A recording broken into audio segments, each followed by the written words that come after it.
Let us move on to next topic, that is graphics software. The graphics softwares are mainly classified into two types. One is special purpose packages and second kind we have general programming packages. Special purpose packages are specially designed for non-programmers. Okay, the people who don't know to program, they can generate graphics. So those packages we call it as special purpose packages. For example, the non-programmers can also generate pictures, graphs, charts, painting programs, or even they can use certain CAD applications without worrying about the graphics procedures. And next one we have, that is general programming packages. General programming packages provide a library of graphics functions that can be used in a programming language such as C, C++, Java or Fortran. Okay, even they can use some other languages also to generate graphics on the systems. And here we can take certain examples, that is we can use OpenGL or VRLM, that is virtual reality modeling language, Java 2D or Java 3D we have. Okay, all these graphical programming packages are used for programmers. Okay, those who can program using certain normally with C or C++, any kind of program. Python also you can use. Okay, uh, note to be done here, that is a set of graphics functions is also called as computer graphics application programming interface, that we all call it as CG API. CG API is a uh, it is a API that provides software interface between the programming language and the hardware. Okay, any programming language it may be. We here use C++ in the OpenGL for generating uh, graphics.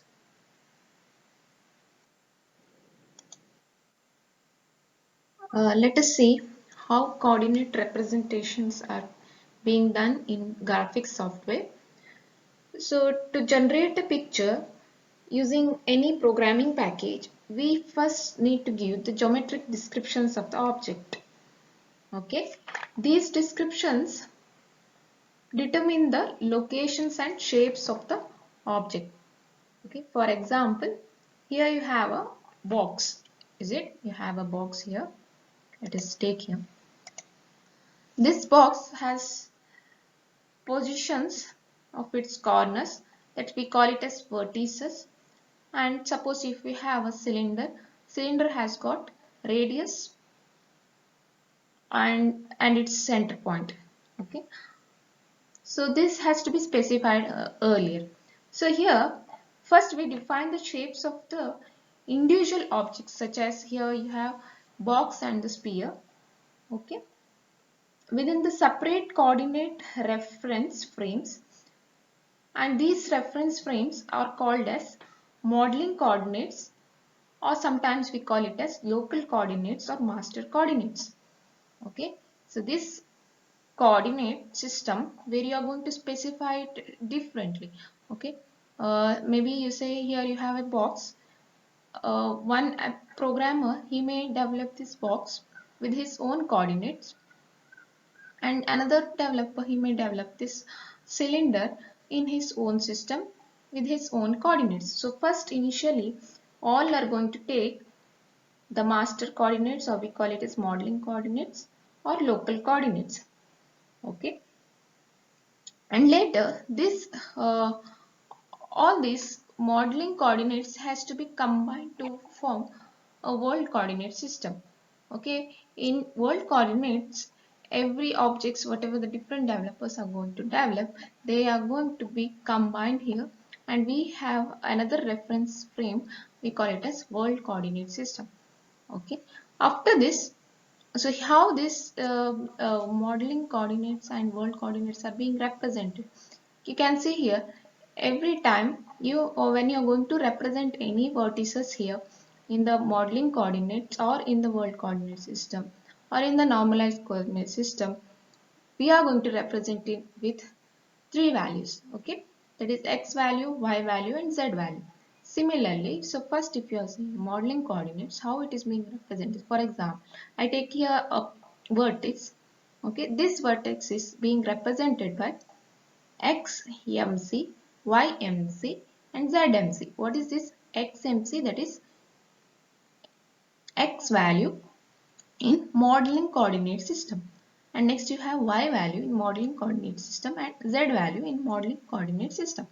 Okay, so you have this modeling coordinates that has to be converted to world coordinate system. So when it is being converted, you are going to take another reference frame with certain vertices are being represented with xwc, ywc and zwc. Okay, so this is in world coordinate system. So now this world coordinates you have to convert into weaving and projecting projection coordinates. Okay, so these world coordinates are converted to projection coordinate system.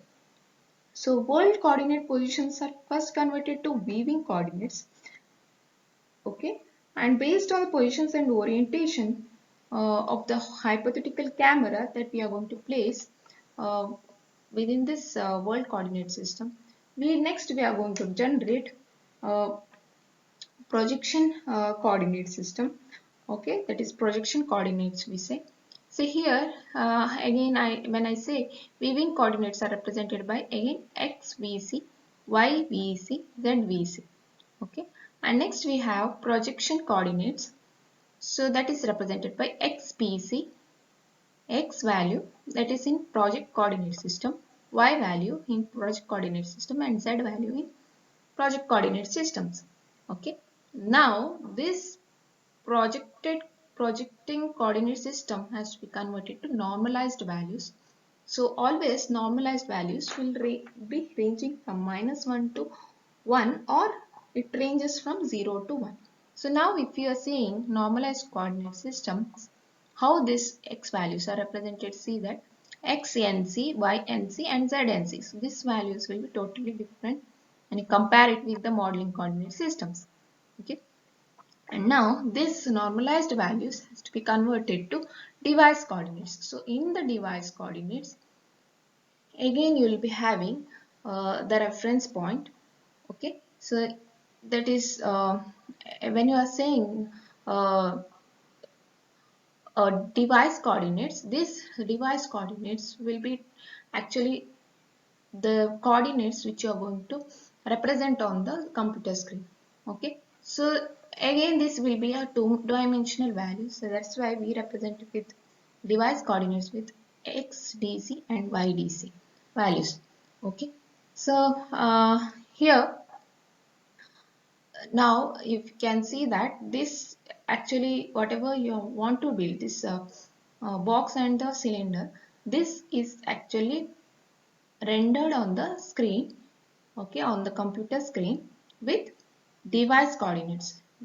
So if you say here, for example, geometric descriptions in modeling coordinates, if you are saying, uh, and world coordinates can be given in any floating point or integer values. Okay, when I initially initialize this modeling coordinates, it can be in any of the two values. It may be floating point values or integer values. So you may see the values as 1.0 or 0, 0.0 or like this. Okay, so this represents the values of modeling coordinate systems. Okay, uh, always it will be floating point or integer values, and for some scenes we may even have to specify the object geometries in fractions of a foot, when other applications may be they may represent in millimeters, kilometers or light years.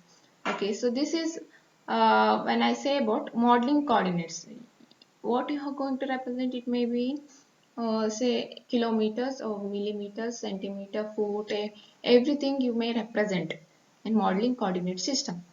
Hmm? But the same things when you are going to represent uh, in your device or in your monitor, it will be converted to device coordinates. Okay, you are not going to represent you cannot show 1 kilometer in uh, in a monitor, is it? 1 kilometer, whatever if you want to represent that, that 1 kilometer has to be converted to device coordinate. Is it? Then only you can represent into in a screen. So initially modeling coordinates may be in any of the form, maybe in kilometers, foot, centimeter, anything you may represent. But finally when it's represented on the screen, it may be in the device coordinate and it will have only two values, x and y values. Okay, because it is a two-dimensional figure finally. Is it? Let us move on to graphics functions.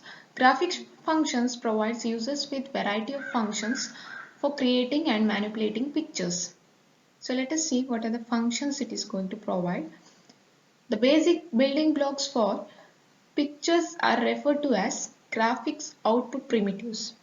Okay, so when I say graphics output primitives, they include certain geometrical entities such as points, straight lines, curved lines, or filled color areas, and certain shapes with defined color points. Okay, so when I say about graphics output primitives, you have to remember that the primitives means which are the basic units which are needed to construct any graphical object. Okay, the basic units like points you need, straight lines you need, curved lines you need, is it?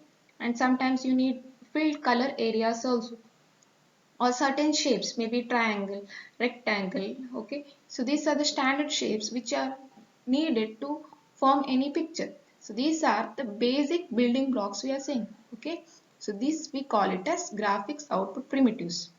Okay, so whenever in the exam if they ask what are different graphic output primitives, okay, then you have to remember these points. Okay, they are the basic building blocks. Okay, and next you have attributes. Attributes are the properties of the output primitives. So when you say a line is being drawn here, for example, I say a line is being drawn here. Is it? So this line has a property. What property? It is being displayed in red color. Is it?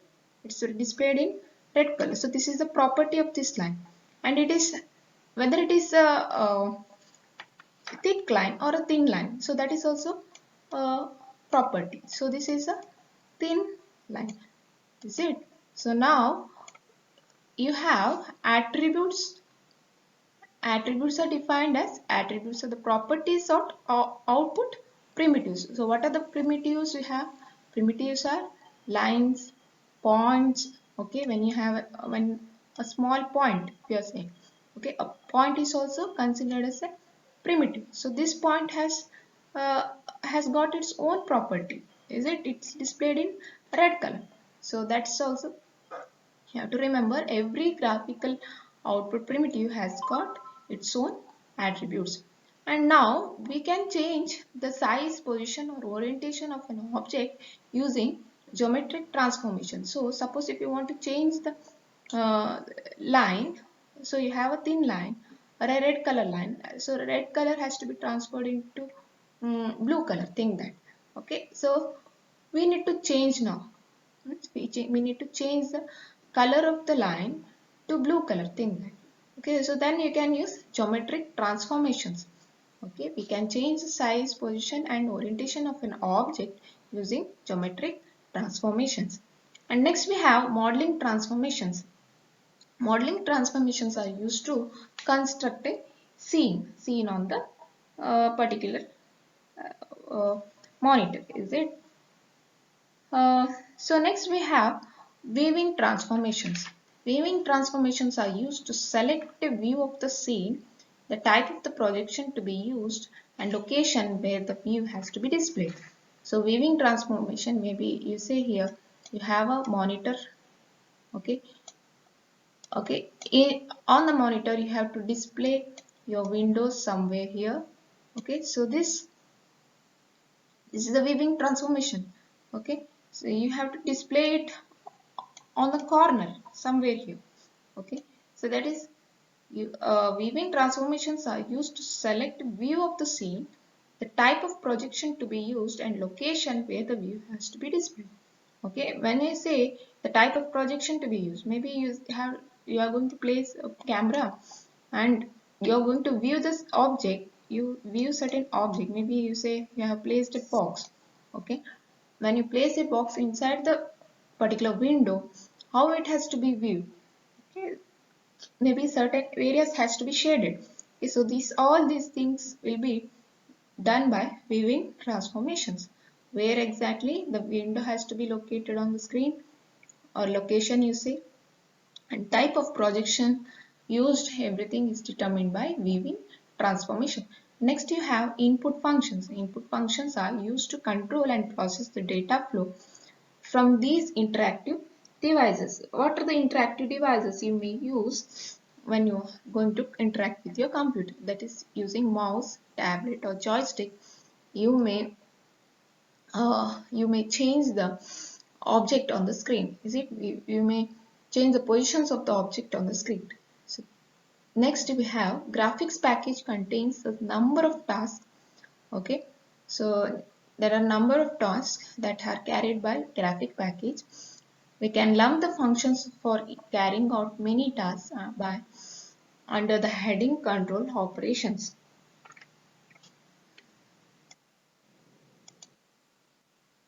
So let us see what are the geometrical primitives that are obtained in OpenGL. Okay, that are available in OpenGL.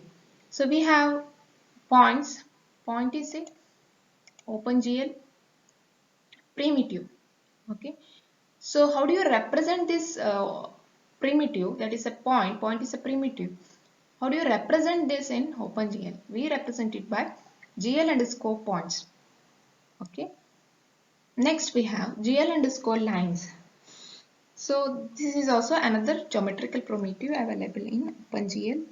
Next we have GL underscore strip, line strip. Okay, that is when you want to have continuous lines on your screen, then you can use the GL line strip. So for example, you want to draw a structure like this. Is it? So then you can use GL line strip. Okay, and next we have GL line loop. So loop is when you are going to consider a loop. Loop is when you are going to join the line back to the same point. Is it? So that's then you call it as a line. So that is GL underscore line underscore loop is also a OpenGL primitive. And next we have GL polygon. So polygons, when you are having, it will be always shaded with certain color. Okay, it has got one attribute here. So maybe you say here the attribute what you can see here is it is the GL polygon has it's displayed in pink color. Okay, so next we have this is a polygon. Next we have for GL underscore triangle underscore strip. So it's combination of a number of triangles. So you can join the two triangles and form different structures. Okay, like a fan you can draw. Okay, that's all. So here GL triangle strip is used to draw a structure like this, and the normal triangle also you can draw using GL triangles. And another one you have, that is GL underscore triangle underscore fan. So when you are saying a fan, uh, all the triangles in under this fan you have a common point, joining point. Is it one single point you have, but the rest of the lines are, see, you can see here the outer lines of the triangle, but one single common point you have for GL underscore triangle underscore fan. Okay, and next we have GL quadrilateral. So many quadrilaterals are connected together and you can have, again for this also you can have different fillings, maybe you say different colors you can fill on onto these quads. Software standards. The primary goal of the standardized graphics software is portability. So this is one of the point here you have to note that. Okay, portability. So what do you mean by portability here? So whenever you are going to write any software program, that program has to be run on other computer as well. Okay, so whenever a package are designed with standard graphics functions, software has to be moved from one hardware unit to other hardware unit very easily, and it has to be implemented. Okay, so without standards, if you don't have standards, programs designed for one hardware system cannot be transferred to other hardware systems. So one of the main goal here is to standardize the graphics software. Okay, and the goal here is to have portability for the graphics software whatever they have built. Okay, so in 1984, graphics kernel system GKS was adopted as the first graphics software standard by ISO or International Standards Organization. So GKS was the first graphics software standard. It was adopted around the world. The second software standard to be developed and approved by Standards Organization was FIX, or we call it as Programmers Hierarchical Interactive Graphics System. Okay. So extension of FIX was called as FIX Plus, was developed to provide 3D surface rendering capabilities that was not available in FIX. Okay.